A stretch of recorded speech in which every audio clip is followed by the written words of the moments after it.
Welcome to the Moore's Financial Concepts podcast. Today we're talking to Bart Valley about the market trends over the last year. We're recording this right now at the end of 2023. Bart, how are you doing?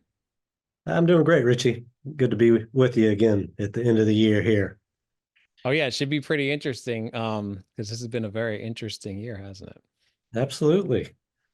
All right, so looking back on the past year, what were some of the major economic and market trends that shaped the investment landscape? Yeah, so there are literally thousands of factors that affect investment returns, but the real story this year has continued to be just the Fed's ongoing efforts to bring inflation down without sending us into an economic tailspin. So Hmm. the focus has been, again, on interest rates primarily. How high will rates go? Um, when will the Fed say we've reached our point where we feel like we've got inflation where we want it? When will they start to bring rates back down? And will they get it just right, or will we eventually see a recession? So the ups and downs have all been around interest rates or kind of analyzing economic data that comes out that might predict where interest rates are going. And so one of the interesting things, and we talked about this a little bit earlier in the year, is that we've been in this strange land of kind of good economic news is bad market news and vice versa, because Hmm. what the markets want to see is economic reports that show that the economy is slowing down, that the Fed, what they're doing is working to bring inflation under control. So that means worse economic numbers, typically maybe some weakness in labor markets. So you've got the markets kind of waiting on some of these monthly and weekly reports. And again, good economic news maybe sent the market down a little bit because the market said, well, the Fed's got more work to do. But overall, it's been a good year for markets. If you look at broad stock market indices, stocks are well in front of their historical annual averages so Hmm. far, again, through December this year. And then bonds, they're right in line with what their historical averages have been. So through the ups and downs, it's been a good year for investors. All right, so in addition to the focus on interest rates, what about other geopolitical events? How have they affected the investment market? It's a great question. So yeah, it's been a year where we've certainly seen a lot in the news. So we had, if you go back to the spring, the Silicon Valley bank collapse and subsequent kind of turmoil in at least with regional banks, but throughout the financial sector really. Then later in the late spring, early summer, we had the debt ceiling impasse and kind of the ongoing funding battles within Congress, and then more recently this fall, obviously the war, the Israel-Hamas war.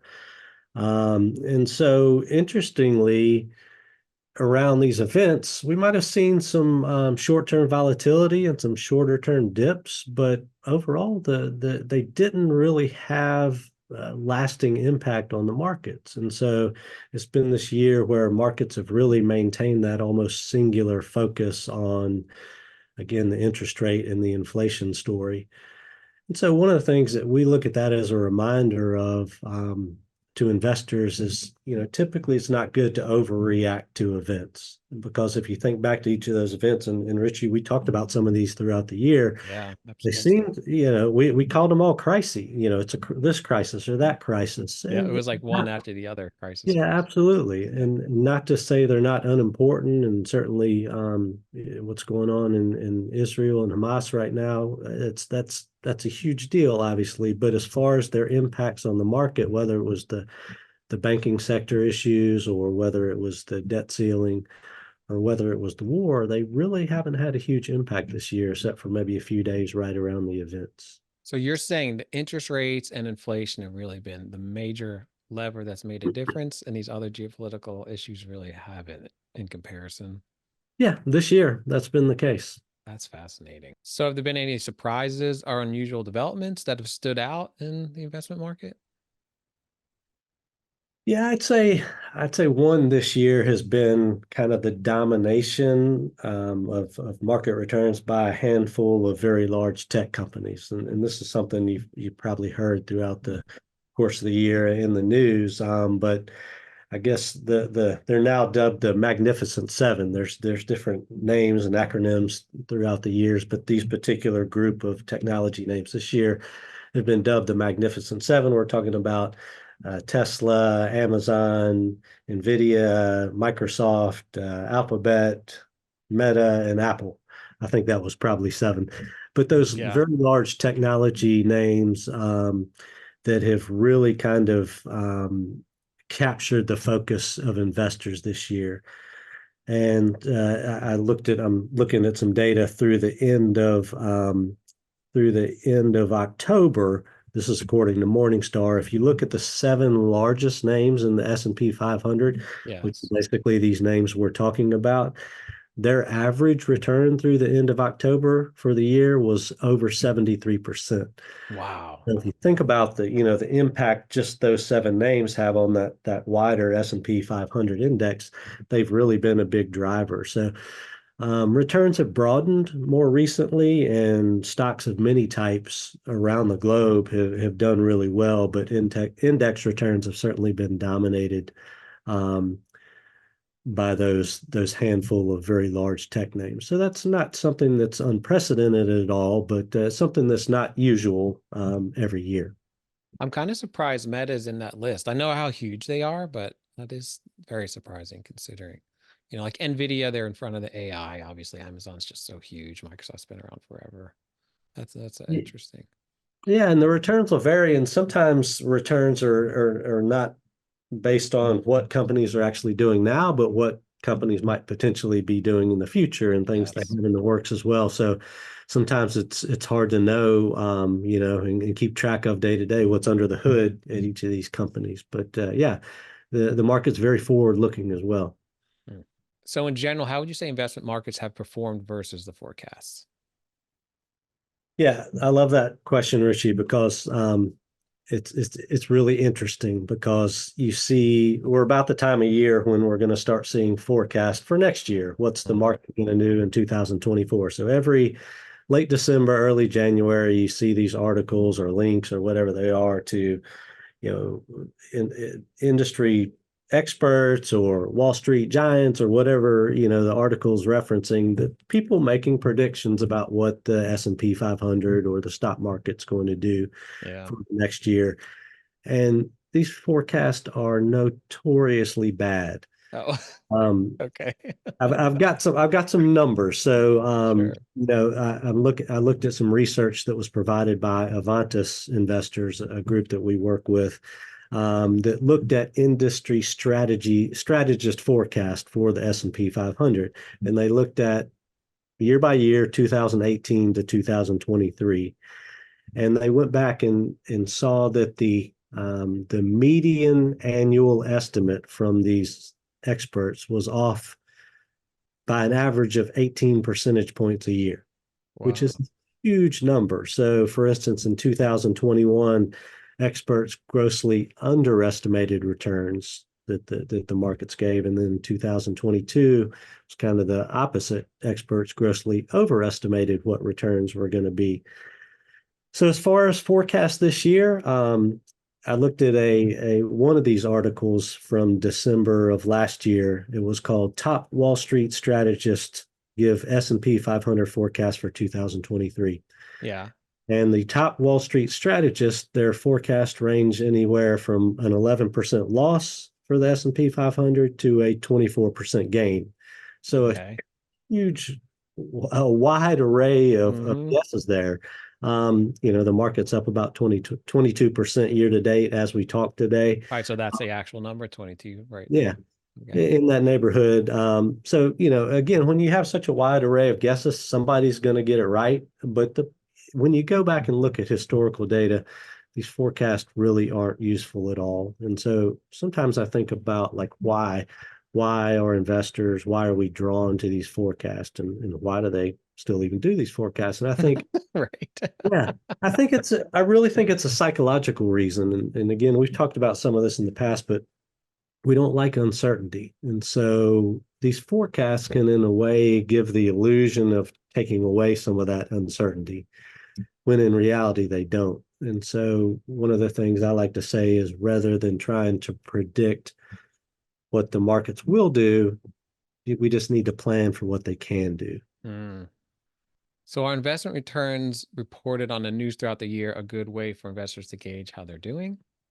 Yes and no. I'll say yes because yes, they can be a good kind of handrail or guide to what markets are doing in general, but they aren't necessarily indicative of most investors' actual portfolios. So what you hear on the news or see in media is typically either the Dow Jones, the Dow, which is just 30 large US companies, or maybe a little more broadly the S&P 500, which we often reference as kind of a standard, but that's still just basically the 500 largest US companies. So even that index only represents about 20% of the US stock market, let alone all the stocks around the world, or let Mm. alone fixed income and bonds. And so most investors have actual portfolios that look very different than those two frames of reference. So yeah, it's maybe a way to kind of keep track of what markets are doing in general,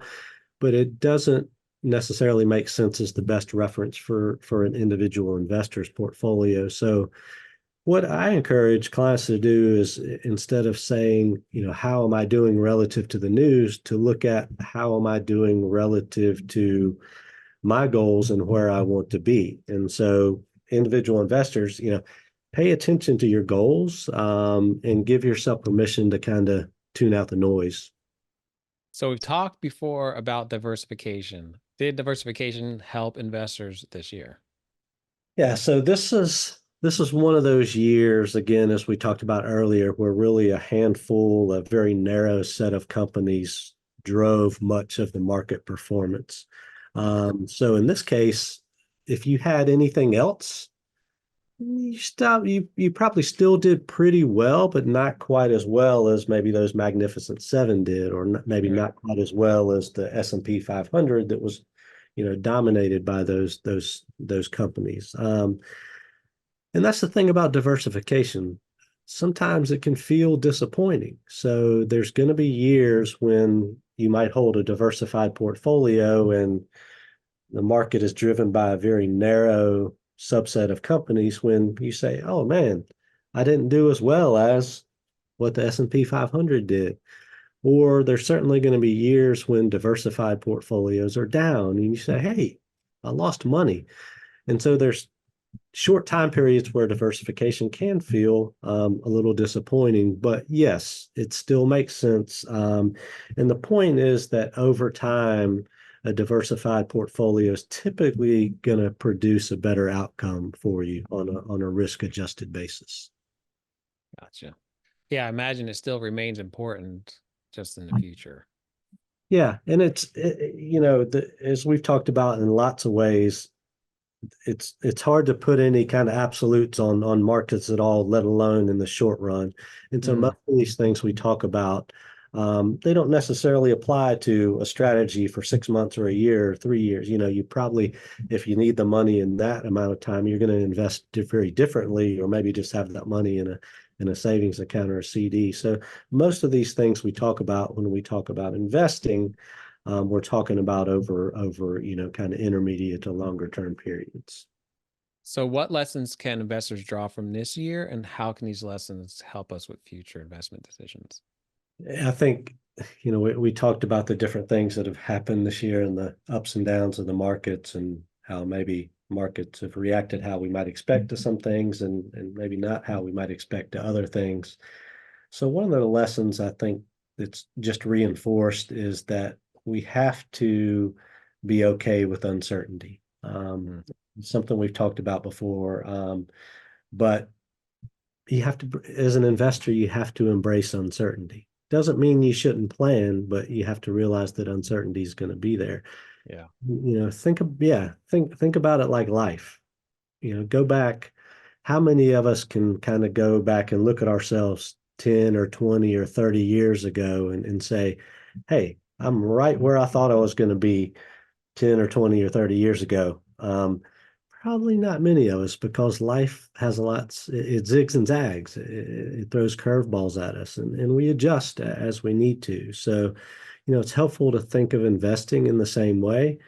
You can plan based on what your goals are, and the information you have at the time, but know that uncertainty is going to be there and things are going to change, and you can adjust as necessary. But being okay with uncertainty and knowing that surprises will come, I think that's always an important thing to keep in mind when investing. Yeah, it's honestly a very like Zen thing to say on it, I would say. Again, it's life and investing. Yeah. Sometimes they overlap a lot, right? So what are some key factors that could influence the markets in the coming year, and what should investors be looking for? Yeah, in the short term, it's likely, yeah, at least in the near term, it's likely to continue to be the interest rate story. Have we reached a peak in rates, Hmm. or are there more increases in store? When will the Fed start cutting rates potentially next year, and by how much? Markets are going to be looking closely for signs there. And the other piece of that being, the corollary, can we avoid a recession? Will the Fed get it just right? And monetary policy effects are typically felt with a lag. So there's some ongoing global growth risk that does remain. So we'll have to keep an eye on that as investors. And then I would say one other is just do investors continue to expand this opportunity set and recognize that there's lots of stocks out there, both in the U.S. and globally, beyond just these big tech names that have positive fundamentals and innovation, and that's pretty widespread. And will that, kind of breadth of returns in the market continue to widen out? All right, so we previously talked about politics and investing. We've got a presidential election coming up in 2024. So how should investors be thinking about that? Yeah, this is one that, it'll certainly be another big theme for 2024, at least in the media. And I try to talk to clients about, it's important to remember that shareholders or investors are investing in companies, not in political parties. And those Mhm. companies are focused on serving their customers and growing their businesses, regardless of who's in the White House.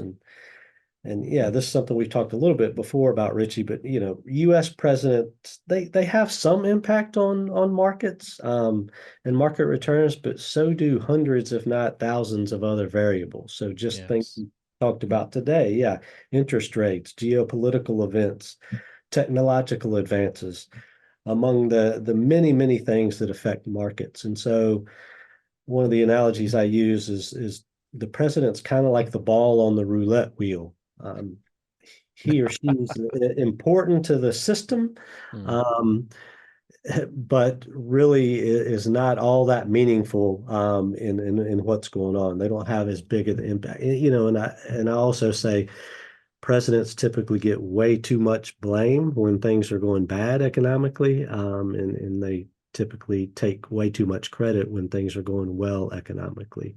And Oh yeah, so that's what PR firms are for. exactly.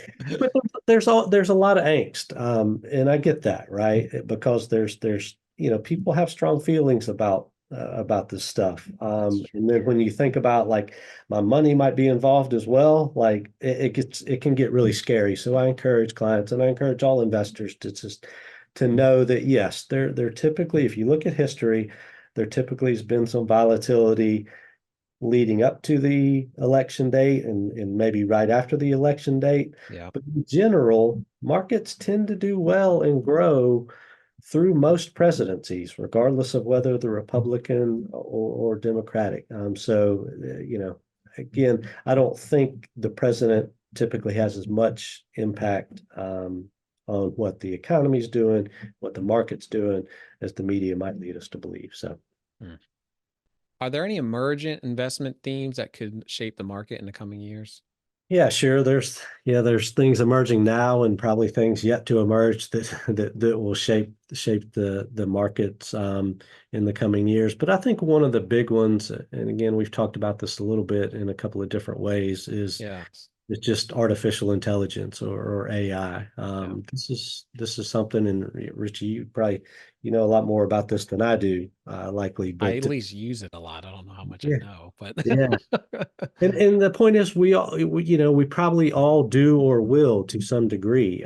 This is something that will transform many businesses and affect just about every business out there. And if you're not figuring out how to integrate it like in different ways, you're probably not going to be in business for long.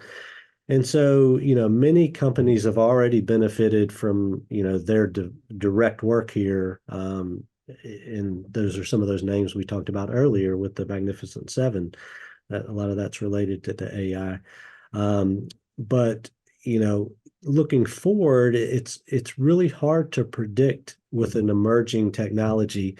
It's really hard to predict exactly who the winners and the losers are going to yes, that's absolutely true. It's like the Wild be. West right now, at least in marketing. Like there's so many different pieces of software being thrown at me, and you can't tell which one is legit or just going to be fly by night. And I'm sure it's happening everywhere to everyone else too.